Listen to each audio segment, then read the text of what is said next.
हमारे power star Pawan Singh का जितना भी फैन है ना भाई, एकदम आप लोग एकदम बिल्कुल तैयार हो जाइए, क्योंकि हमारे पावर स्टार पवन सिंह का सॉन्ग जो है ना इतना बड़ा भारी बजट सबका पेंडिंग में पड़ा हुआ है ना।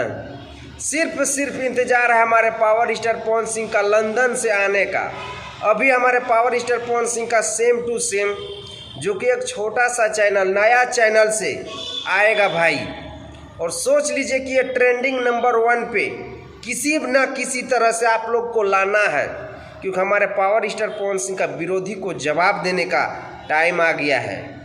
तो भाई हमारे पावर स्टार पवन सिंह का एक ऐसा गाना बॉलीवुड हो या हॉली का हो, एकदम सब चीज़ बस हमारे पावर स्टार पवन सिंह इसी महीने में 15 से 17 तारीख के बीच आएगा, और आप लोग का भाई बारी बारी से इतना तहलका सब मचाने वाला सॉन्ग देगा ना भाई कि आप लोग देख के खुशी से झूम जाइएगा। तो भाई हमारे पावर स्टार पवन सिंह का 5 फरवरी को सेम टू सेम सॉन्ग को रिलीज किया जाएगा।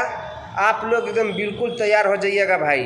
बस आप आज तो 1 तारीख हो ही गया, और 4 दिन के बाद 5वां दिन हमारे पावर स्टार पवन सिंह का आग लगाने वाला सॉन्ग रिलीज हो जाएगा। तो भाई आप लोग का हम ज़्यादा टाइम नहीं लेंगे। अगर आप लोग हमारे पावर स्टार पवन सिंह का फैन है तो इस वीडियो को ज़्यादा से ज़्यादा शेयर कर दीजिएगा। अगर आप लोग हमारे चैनल पे नए हैं, चैनल को भी सब्सक्राइब करके जुड़ जाइएगा, ताकि हम पावर स्टार पवन सिंह के बारे में हमेशा वीडियो इसी तरह का बनाते रहते हैं। मिलते हैं आप लोगों से नेक्स्ट वीडियो में। वंदे मातरम, हर हर महादेव।